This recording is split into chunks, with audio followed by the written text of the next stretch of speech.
क्या इस पोयम का इतना इजी मीनिंग है जितना कि इजी इस चैप्टर का नेम है fire and ice. Literally fire and ice, क्या इतना ज्यादा इजी है? अरे बिल्कुल नहीं, लेकिन इजी नहीं है इसका मतलब ये भी नहीं कि ये बहुत ज्यादा कठिन है। तो चलिए let us explain about this poem. First of all let us understood the real exact meaning of the poem. Mean जो पोएट है हमारे रॉबर्ट फ्रॉस्ट जी, वो हमसे एग्जैक्टली क्या कहना चाहते हैं। सबसे पहले तो आप हमें ये बताओ कि ये जो हमारी वर्ल्ड है, ये जो हमारा अर्थ है, ये एंड कैसे होगा? अर्थ हमारा डिस्ट्रॉय कैसे होगा? मे बी सिंपली हम थिंक कर सकते हैं कि ये जो हमारा सन है उसकी गर्मी काफी ज्यादा बढ़ जाए और शायद दैट्स वाई हमारा अर्थ एंड हो जाए। लेकिन ऐसा भी तो हो सकता है ना कि ये धरती मान लो क्लाइमेट चेंज हो गया और पूरी चीजें बर्फ से जम गई, ढक गई, तो उस तरीके से भी एंड हो सकता है। या फिर बहुत ज्यादा गर्मी के फायर के बढ़ने की वजह से, या फिर सब कुछ जमने से, आइस की वजह से एंड हो सकता है। बट क्या इस पोयम का केवल इतना ज्यादा इजी मीनिंग है कि हमारे अर्थ की एंडिंग केवल दो तरीके से हो सकती है, या फिर फायर से या फिर आइस से? बिल्कुल नहीं। हमारे जो रॉबर्ट फ्रॉस्ट जी हैं, इन्होंने इस पोयम का ना एक दूसरा मीन भी निकाला कुछ इस तरीके से। इन्होंने फायर को डिनोट किया डिजायर से और आइस को कंपेयर किया हेटरेट से। क्या आप जानते हो डिजायर की मतलब होती है इच्छाएं। डिजायर मीन इच्छाएं, और हेट्रेट का मीन होता है घृणा करना। हेट्रेट का मीन होता है घृणा करना।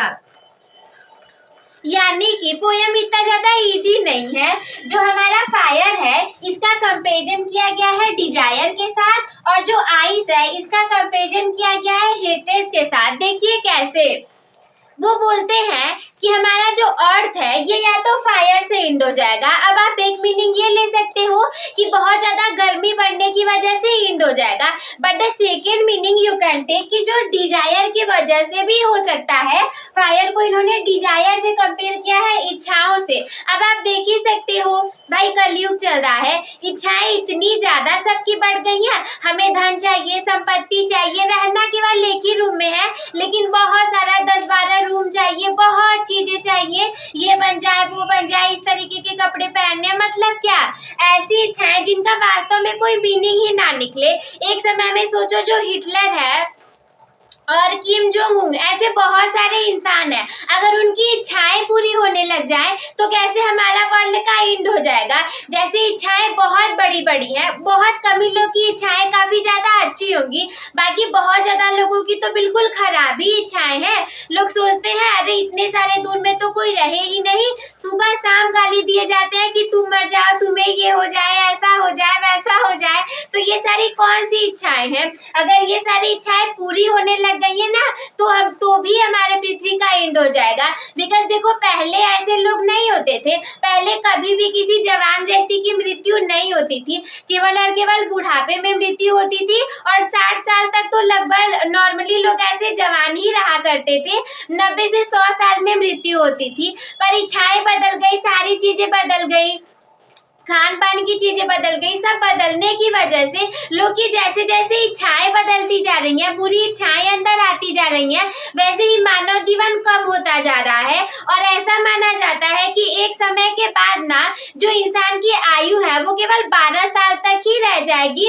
और उसी समय पृथ्वी का हमारे एंड हो जाएगा। और ये सारी चीजें मैंने पढ़ी हुई है, कहीं ना कहीं लिखी हुई है, तभी मैं आप लोग को बता दे रही हूँ। तो देखिए एक ये भी चीज है कि हम डिजायर से कंपेयर कर सकते हैं। सबकी डिजायर्स इतनी ज्यादा बढ़ जाएंगी ना, इंसान इंसानों को मारने लग जाएंगे, तब भी हमारे पृथ्वी का एंड हो सकता है। और देखो द सेकेंड थिंग, ऐसा हो सकता है कि मान लो आग के बढ़ने से तो हमारी पृथ्वी बच गई, अगर इसे दोबारा बर्बाद होना हो तो कैसे होगा? अगर मान लो बच गई ना तो क्लाइमेट चेंज हो जाएगा, सारी चीजें जम जाएंगी और आइस की वजह से हमारे पृथ्वी का द एंड हो जाएगा। जब हम इसका सेकेंड मीनिंग निकालेंगे तो इसका मतलब हेट्रेट से यानी घृणा करने से भी एंड हो सकता है। देखो कैसे, मैं जो आप लोग के एग्जाम्पल्स दे रही हूँ, ये सारी चीजें हाँ एग्जाम्पल के तौर पे ही लीजिएगा, एग्जाम में ऐसे जाकर के नहीं लिख देना है, but for making understood you मैं आप लोग को ये सारी चीजें बता दे रही हूँ। लाइक देखो, जब घृणा की बात होगी, लोग कितना एक दूसरे से घृणा करते हैं, मैंने पहले ही बता दिया, दिन भर गाली दी जाएंगी, किसी दूसरे को किसी से झगड़ा हो गया जाकर के गाली देने लग जाएंगे, तुम मर जाओ, ये हो जाए वो हो जाए। ये चीजें क्या है, एक दूसरे से घृणा करना, जबकि ऐसा नहीं होना चाहिए। आप घृणा करोगे, किसी से किसी को मरवा दोगे, जैसे कि हमेशा चीजें बढ़ती जा रही हैं, आए दिन दहेज के नाम पर, न किसी चीज के नाम पर लड़कियां औरतें पुरुषों का खून कर देंगी, जो पुरुष रहेंगे महिलाओं का खून कत्ल कर देंगे, यहाँ तक कि बेटे बेटियों का, बेटियां माँ का, पिता का, सबका ये सारी चीजें चल रही हैं। ये सारी चीजें घृणा के कारण हो रही हैं और न जाने कितने न्यूज में हम आए दिन इन खबरों को देख लेते हैं। तो देखो, ये जो घृणा करने वाली चीज है ना, इससे भी हमारे पृथ्वी का एंड हो सकता है। ऐसे ही लोग एक दूसरे को मरवाने लग जाए, ये वो करवाने लग जाए, बहुत एक से ज्यादा मतलब हद से ज्यादा एक दूसरे से घृणा करने लग जाए, तो क्या होगा, हमारे पृथ्वी का एंड हो ही जाएगा। वैसे भी मनुष्य जीवन कितना थोड़ा सा ही तो बचा है। देखो, ये तो एक्चुअल मीनिंग था हमारा इस पोयम का, बट हम इसे एक बार रीड करके इसका भी मीनिंग निकाल लेते हैं। देखो, some say the world will end in the fire. First of all, ये जानो, the chapter name of art is Fire and Ice and the poet name is Robert Frost, यानी कि इसे रॉबर्ट फ्रॉस्ट ने लिखा है। And the poem starts something like this: Some say the world will end in fire, यानी कि poet कहते हैं कि कुछ लोग कहते हैं ना कि हमारे जो वर्ल्ड का एंड है वो फायर की वजह से होगा। And some say in ice, and some people say कि वर्ल्ड का जो एंड है वो आइस की वजह से होगा। From what I have tasted of desire, I hold with those who favor fire, यानी कि अगर पोएट कहते हैं कि अगर मेरी बात की जाए ना, मेरी यानी अगर पोएट की बात की जाए, तो जहां तक उन्हें लगता है वो उन लोग का साथ देंगे जो कि फायर के पक्ष में है, जो कि बोलते हैं कि आग की वजह से ये दुनिया खत्म हो जाएगी, यानी मनुष्य की इच्छाओं की वजह से ये दुनिया खत्म हो जाएगी। But if it had to perish twice, अगर मान लीजिए एक बार ये होने से हमारी पृथ्वी बच गई ना, तो क्या होगा? I think I know enough of fate to say that for destruction I also great and would suffice. अगर मान लो ऐसा हो गया कि बहुत ज्यादा फायर हो गई, बट फिर भी हमारा अर्थ बच जाएगा ना, तब इसका एंड होगा आइस की वजह से। अगर एक बार बचेगा तो दूसरी बार डेफिनेटली क्लाइमेट चेंज हो जाएगा और आइस की वजह से, बर्फ की वजह से, सब कुछ जमने की वजह से इसका एंड हो जाएगा। तो पोएट का देखो मतलब यही था, बट पोएम के मीनिंग में एक चीज आपको अच्छे से याद रखना है कि फायर को कंपेयर करेंगे हम डिजायर के साथ और आइस को कंपेयर करेंगे हेट्रेड के साथ। अगर देखो वन साइड पोएम के मीनिंग की बात करें तो हमारा वर्ड जो है उसका एंड होगा या तो फायर से या फिर आइस से, और अगर सेकंड मीनिंग की बात करें तो हमारी पृथ्वी का, हमारे मानवता का, हमारी चीजों का एंड हो जाएगा दो चीजों की वजह से, या तो मनुष्य की इच्छाओं की वजह से या तो घृणा करने की वजह से। तो आई होप कि आप लोग को इसका मीनिंग समझ में आ गया होगा। आप लोग इसका स्क्रीनशॉट ले लीजिए, फिर हम इसके सेंट्रल आइडिया को देख लेते हैं। Let us understood the central idea of the poem. देखिए क्या है, जो चीजें मैंने आप लोग को बताई है ना, सेम वही चीजें हमें लिख देनी है, कुछ भी चेंज नहीं रहने वाला। बट हाँ, लिख करके बताना इसलिए जरूरी है ताकि आप लोग को लिखना भी आ जाए, उसका तरीका भी पता चल जाए। First of all, you will write the central idea like this. The poet has tried to bring the differences between the fire and ice, which represent two different kinds of people. यानी कि poet जो है वो हमें ना कुछ इस तरीके से इस पोएम जो है इसका सेंट्रल आइडिया बताना चाहते हैं कि जो फायर और आइस है ये दो प्रकार के लोगों को डिनोट करता है, जो कि मैंने आप लोग को बताया ही था। फायर का कंपैरिजन हम किससे करेंगे और आइस का कंपैरिजन हम किससे करेंगे, तो ये टू काइंड्स ऑफ पीपल, दो प्रकार के लोगों के बारे में बताता है। अकॉर्डिंग टू द पोएट, यानी कि पोएट के अनुसार The world can perish by fire and also by ice, यानी कि जो हमारा वर्ल्ड है ये डिस्ट्रॉय हो सकता है, ये पेरिश हो सकता है दो प्रकार से। कैसे? और दो बार भी डिस्ट्रॉय हो सकता है। पहली बात कि देखो, by fire and also by ice, यानी कि फायर से भी और आइस से भी हो सकता है। Does it can perish twice, one by fire and then by ice, यानी कि ये 2 बार डिस्ट्रॉय हो सकता है, एक बार फायर से और एक बार आइस से।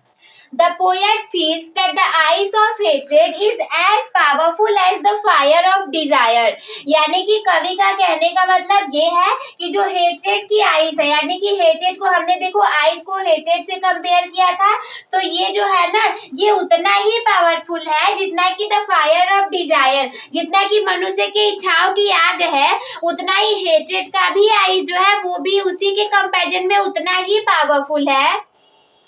To bring complete end of this world, यानी कि संसार को पूरे तरीके से बर्बाद करने के लिए क्या है कि जिस तरीके से आग से हो सकता है उसी तरीके से आइस से भी हो सकता है, और जैसे कि हेट्रेड से हो सकता है उसी तरीके से डिजायर से भी एंड हो सकता है। एक्चुअली ये चीजें क्यों हो रही है, इच्छाएं क्यों बढ़ती जा रही है, सब क्यों होता जा रहा है, क्योंकि आप देखोगे ना अब इंसान बचे ही नहीं है, इंसान को बात कर, लेकिन ये इंसान ही नहीं बचा है। हम क्या करेंगे, रोबोट बनाएंगे, मशीनों को बनाएंगे, उनमें इमोशन डालने की कोशिश की जा रही है, रोबोट के अंदर इमोशन चला जाए।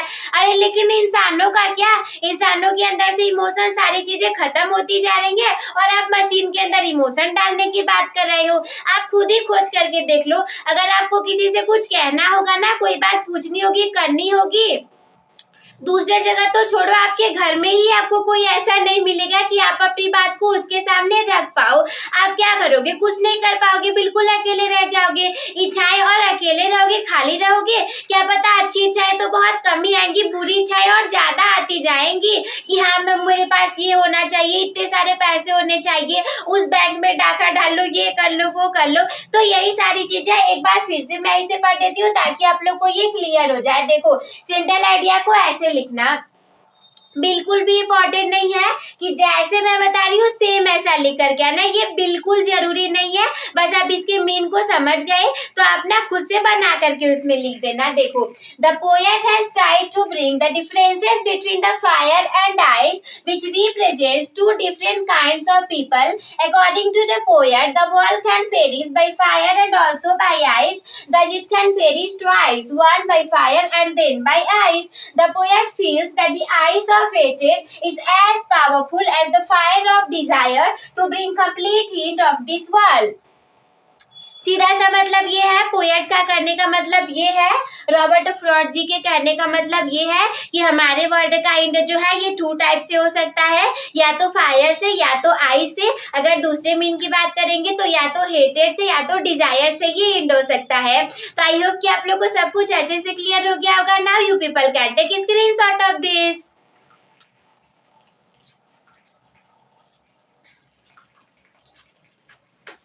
Then I hope, dear friend, that you all will be able to understand all these things. At last, what you people have to do is start your topper becoming journey with the topper by subscribing the channel. Also, you can like this video, share with your friends. If there is any doubt in your mind or if you wanna say anything to me, then you can comment me. Take care, bye bye. I will see you in the next